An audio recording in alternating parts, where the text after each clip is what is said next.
Hello and welcome back to our next program. We are here in London with the wonderful Carol Cameron, who is Vice President of the United Federation of Doll Clubs.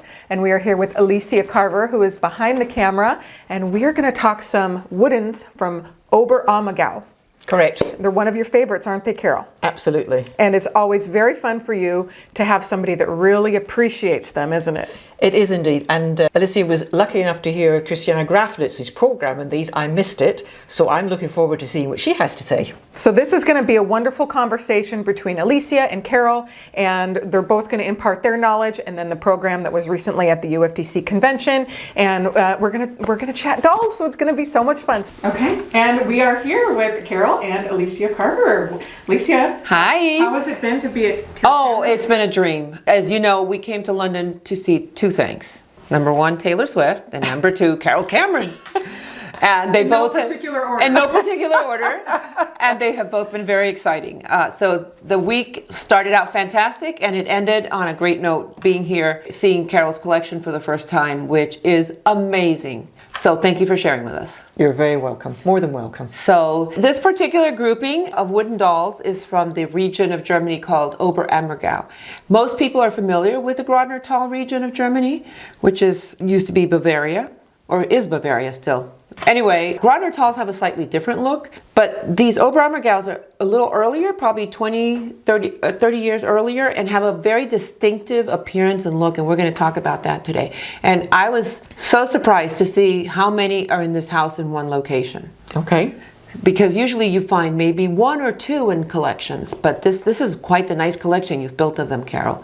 So you want to talk about them and tell us a little bit of what you... So they've all come from different places. This lady here I acquired her from someone in the Netherlands, and it was a family doll. Mm-hmm. And it's interesting because they've got such wonderful bodies, and you'll notice one of the things they have in common is this bust line, and I think Christiana Grafnitz actually calls these dolls bust line dolls. She does. Because this is very one of the common things. It's kind of a shaped, carved, almost sort of top of a shift or something, yes. Which is very lovely when you put a dress on and start it right there. That's yes. the line, and you can see that underneath. And the reason for that is because these were made during 1810, which is when the Regency era was in full swing, and it was very popular to have a dropped kind of bust line, outfit like this, and have the tops of your bosom kind of come up just a little bit. Yes, absolutely.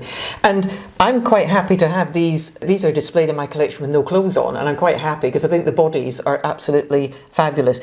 So you'll see it's in all wood, and one of the things you mentioned about the fingers. Yes. So Christiana said that they all have this distinctive finger, which is a finger kind of slightly going up like that, and if you look at all these dolls, you look at all this finger, they all have this exact finger position. It's an interesting feature of the dolls, except yes. The later one doesn't, which we'll go into that in a little while. Yeah. And the other thing is the marvelous feet with this one's got lovely sort of pointed shoes. This has been slightly, I think her points have been taken off. Again, the pointed shoes. That's the other similarity. Very flat, no heels. And very long. Long, and they've got sort of typical these border lines round about them as well. Some of them are quite heavily decorated, and the yes. bigger ones there and there, these are very similar actually. They are. Decorated. And we call them outlined feet, but in reality this was actually a ribbon that trimmed the shoe of the period. So that's one of the things I learned. The other thing I learned from Christiana is that if you look at this foot from the side, do you see a line here?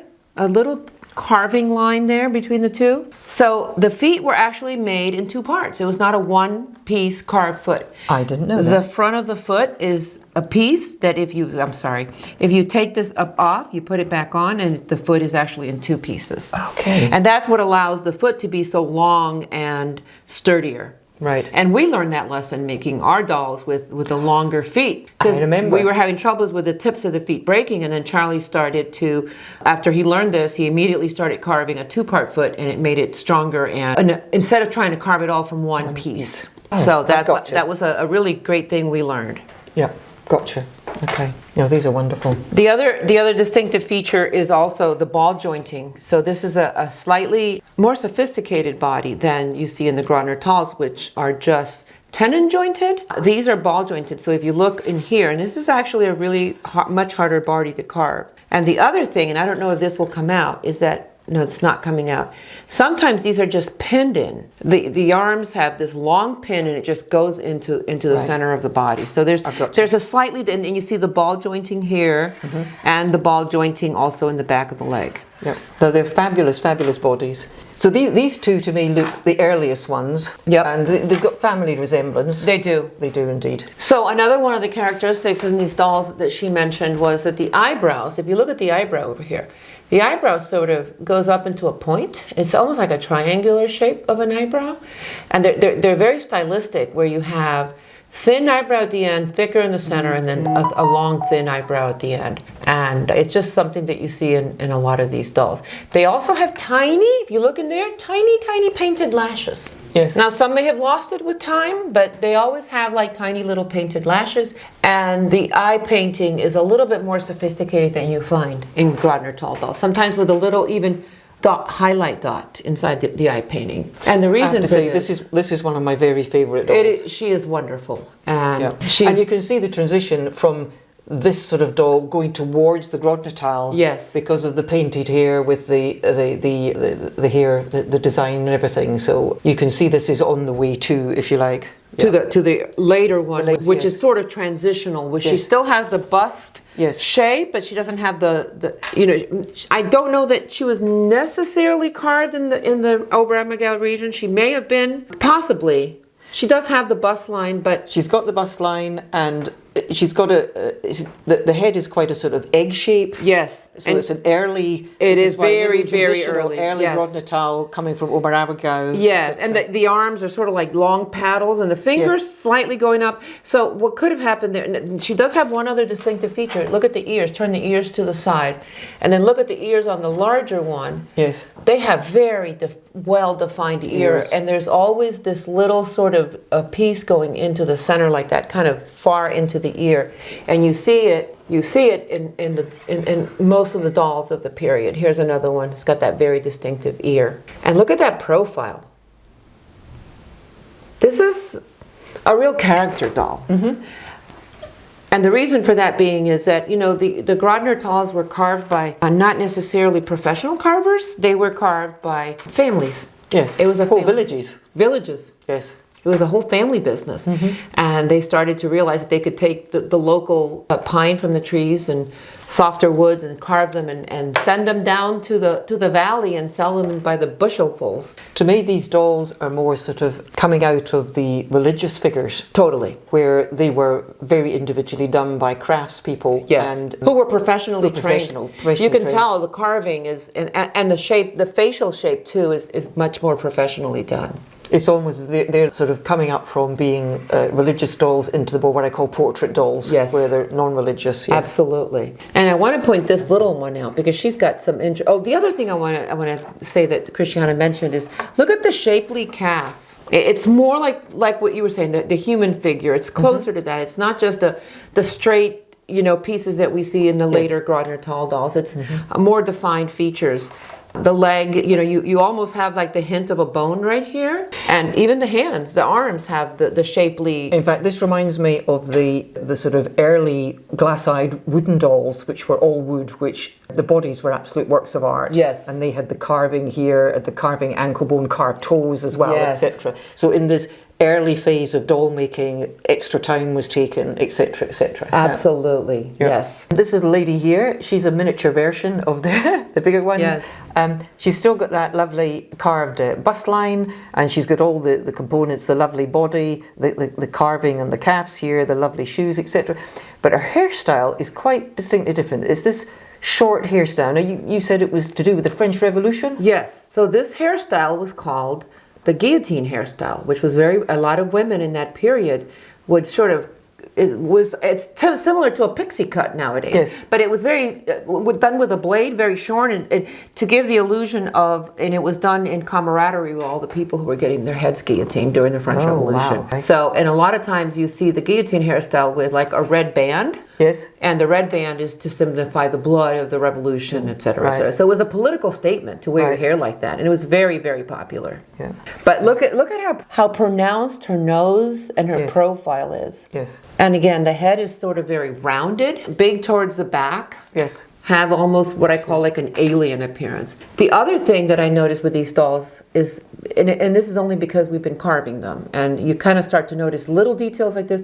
When you look at the Grodner Talls, their whole face is sort of pointing down. These dolls, the face is pointing forward, much like the human form. Right. And the reason being, because the Grodner Talls, again, were being carved by, not professional carvers, but rather home carvers and cottage industries. And so when you start carving a piece of rounded wood, after you put it on a lathe and you get the shape you want, because that's how they started it. No, they didn't start it by hand. They started taking a block of wood and putting it on a lathe and turning it.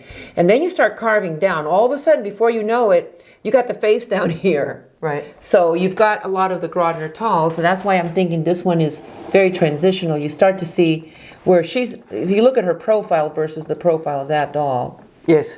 Her head's her head's starting to turn down, and you look at a Grodner Tall, and I'm going to pull one out here just to point out the distinction so people can really see that. This is a beautiful little Grodner Tall from your collection. You start to see how the features are now. The head is sort of cast down and looking downwards. And this one, the head is pointed in that direction. Yeah. So, Gotcha. this is actually a very interesting grouping and a great study group. And thanks to Christiana Grafnitz for all her work on this, all the research she's done. She has been doing research on these dolls for 40 years. Yes. And her program, if you've not seen it at UFDC, I highly recommend it. Yeah. She's going to do it again at some point. It was so informative and so wonderful, and I learned a lot from her. And notice the differences in height. These dolls come very, very tall. I think I've seen I saw somewhere where they came, and I don't remember if it was just Grodner Talls or these. They come as tall as like 20, maybe 36, 40, even 39, 40 inches tall. Right. That may be Grodner Talls, but or maybe these early No, I dolls. remember Richard Wright had one of these in his collection. It was 36 inches. So they do come up to, and I think I read Because somewhere. I recognised the face when I saw Yes. that, yes, from his catalogue. And if you look at all these faces, they really all look very distinctive. Now, what do you think makes this one more transitional, besides the body things that we've already pointed out? I think just the shape of the head, as I say, it's getting more sort of the egg-like, which are the early Grodner Talls. I'm not sure in the Oberammergau, I don't know whether Christiana discussed this, whether they painted this. Sometimes they had painted collars, yes. And some not. Yep. It's not got the raised finger. Yep. But it's got elements of both. It does. It Elements does. And the curls, you start to see the curls, more of the curls of the painting of the Grodner Talls. Yes. But she's got the big ears. Yes. And the carved ears correct. So she's a very interesting doll. I'd love to ask her. We have the ball jointing on that one too, don't we? On this one. Yes. Yeah. But what makes her a little later is she's starting to have a more distinctive Grodner Tall look to her too, with the painting and then the facial features. Like her head is facing down, and if you hold these two side by side, Like that? yep, and put them to the profile, you can kind of see how this one's staring straight forward, this one is now starting to be cast down and look down a little bit further. Yep. But they all have these amazing profiles, just fascinating dolls. Oh, Whoops. And they're very hard to put on stands, aren't they? they are. So, and this one is kind of interesting, Carol. She has a very different look to her, a very different carving. Oh, I got her. She's particularly difficult to put on a stand. She is. She's one of these. Rachel and I have done programs before where wooden dolls have refused to stay on stands. And they go toppling over. But her face is so different than all the others. It's sweeter. It is. Yes, she's got a very sort of stern look. Yes. And she doesn't have that sort of pointy eyebrow. Yeah. That is like in the shape of, kind of like a little tip at the top, which gives them a much more stern appearance, I think. These were individual artist dolls. They were. It's like the English woodens. You can see family resemblances sometimes, but they're all quite different. Yeah. Do you know that in Oberammergau today, they have the only wood carving school that exists? Professional wood carving school. I didn't know that. Yes, in fact, Charlie was going to sign up for a class, and then COVID hit. So we're still planning on going at some point. And Oh, that would be marvellous. I know. They have the only professional wood carving school left right now. They do have another one in the United States. If you go to their website, you can find a contact person in the United States, and they also are offering some classes over here as well. On one of my visits to the Puppenfest in Germany, I went with some friends to Erzgebirge, the Erzgebirge area, and there are still families there making Erzgebirger toys. How fascinating. And it's generation upon generation upon generation. And they live in a house, and their workshop is there, and their shop is there, and that's what their family has done. Hey, it sounds like me these days. My house is my workshop, is my everything now. I don't know that generationally we're going to pass this on though. But well, Charlie's third generation carver, is he? Charlie is a third generation carver, but not necessarily figure carving. Figure carving. More like his grandfather was a master carpenter, built homes and things like that. Right. So yeah, no, they're furniture builders and stuff like that. And as you know, the history of the name Carver, the history of a lot of the last names in New England came from what the family originally did. Yes. So that's kind of an interesting tidbit. Smiths, blacksmiths. We certainly have the right last name. Anyway, this is a really beautiful selection of a grouping of Oberammergau dolls, and it's not. These aren't dolls that are particularly heavily studied, or there's a lot of information on? No, there's not. I think there's been a lot more done on the Grodnatals. Yes. Again, just from the date they are, there's a lot more. The longer you come on, or the later you get, the more information there is on catalogues. Absolutely. Written down. And it's a bit like the English woodens. There's so little known about the English woodens because nothing was written down. There's no catalogues. I do a program in English woodens where I say there's a legal case that names a couple of William Higgs and Pierce Newton, a couple of makers. There's some shop tokens that talk about shops that sold toys, and then there's sort of provenances that are associated with the dolls, but sometimes, are they fact or fiction sort of thing, but there's very little known about them. And that's why I'm so glad that Christian's been doing this research. So glad. I was so excited when she told me she had all that information. And it was a great program. So I'll need to talk to see whether she's willing to do it again. Yeah, absolutely. I'd be there. I'll sign up. So thank you very much for sharing this rare grouping of dolls, and really a group of dolls that I think people in the doll world are just beginning to really understand more of. Good. And I love them. So thank you. My pleasure. Thank you, Carol. Thank you, Alicia. Yeah, you're welcome.